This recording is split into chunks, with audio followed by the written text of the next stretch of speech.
प्राचीन गंगा के तट पर बसे वाराणसी शहर में, जहां हर गली इतिहास की गवाह है, दो अलग अलग लोग ऐसी दोस्ती की दास्तान लिखते हैं जो उनकी जिंदगी बदल देती है। आरव एक इतिहास के प्रोफेसर जो प्राचीन रहस्यों को उजागर करने के शौकीन थे, और कबीर एक स्थानीय युवक जो शहर की लोक कथाओं का चलता फिरता खजाना था। एक सर्द सुबह मिले।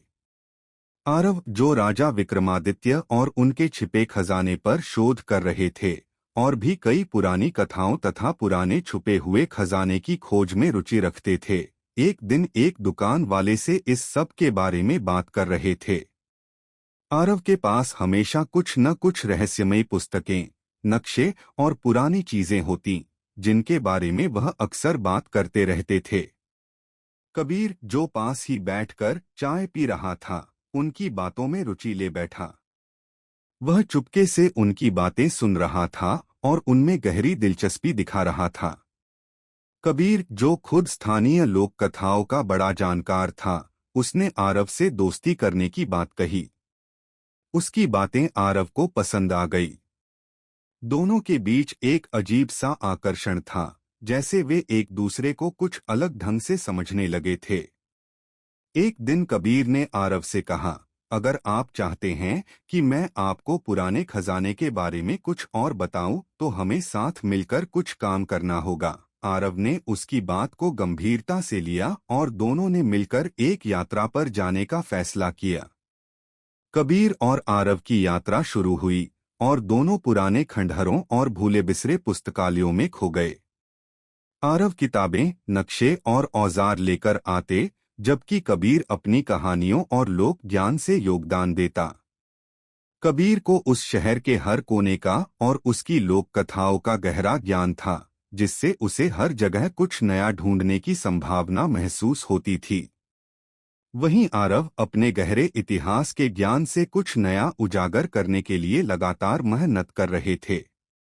एक शाम जब वे दोनों एक पुराने बरगद के पेड़ के नीचे खड़े थे, कबीर ने कहा, तुम जानते हो आरव भाई, इस शहर के नीचे बहुत कुछ छुपा हुआ है।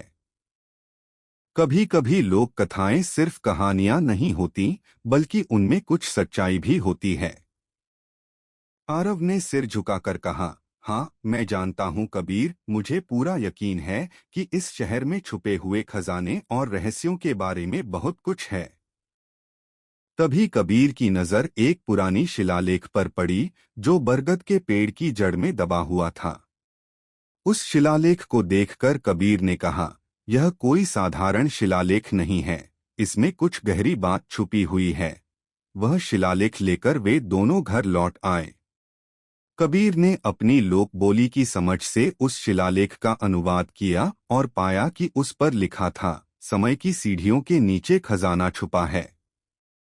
कबीर और आरव ने उस शिलालेख के बारे में सोचा और तय किया कि वे समय की सीढ़ियों तक पहुंचने का रास्ता ढूंढेंगे।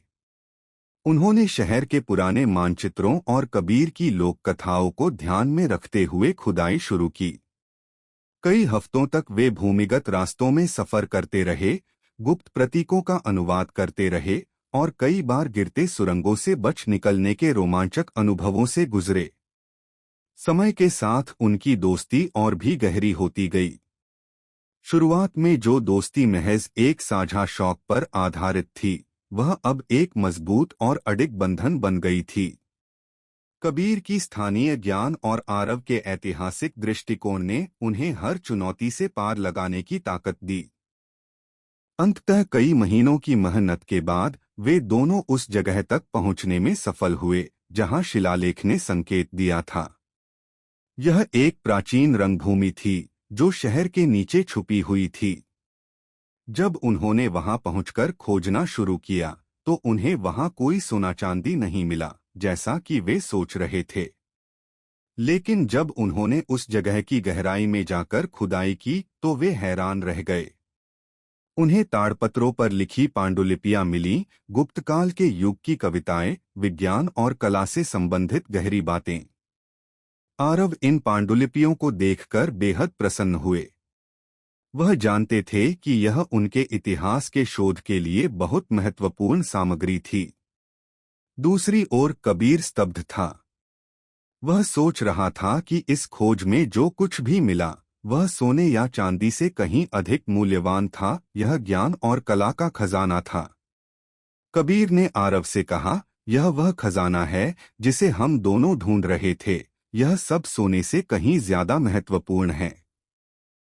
हालांकि उन्होंने सोने का खजाना नहीं पाया, लेकिन उन्होंने उससे भी बड़ी चीज पाई, ज्ञान की धरोहर और एक ऐसी दोस्ती जो हर भिन्नता से ऊपर थी। आरव प्रसन्न थे क्योंकि उन्हें इतिहास के गहरे पहलुओं को समझने का एक नया अवसर मिला। कबीर ने महसूस किया कि जो चीजें हम पारंपरिक तरीके से देखते हैं वे हमेशा सही नहीं होती। उन्होंने सीखा कि हर चीज में गहरी छिपी हुई बातें होती हैं जिन्हें समझना जरूरी है। जब आरव विश्वविद्यालय लौटे और कबीर अपने काम पर वापस चला गया तो दोनों ने वादा किया कि वे फिर से खोज करेंगे, इतिहास के रहस्यों और नई रोमांचक कहानियों के लिए। वे जानते थे कि जिन रास्तों पर वे चले थे वहां हमेशा नई चुनौतियां और खजाने उन्हें इंतजार कर रहे होंगे। यह कहानी केवल एक खोज की नहीं थी, बल्कि यह दोस्ती, साहस और ज्ञान की असली ताकत को भी दर्शाती है। ज्ञान का असली खजाना हमेशा हर किसी के पास होता है, बस उसे पहचानने की जरूरत होती है। आपको यह कहानी कैसी लगी कृपया कमेंट करके बताएं और ऐसी ही और कहानियों के लिए सब्सक्राइब करें कहानी वाला को।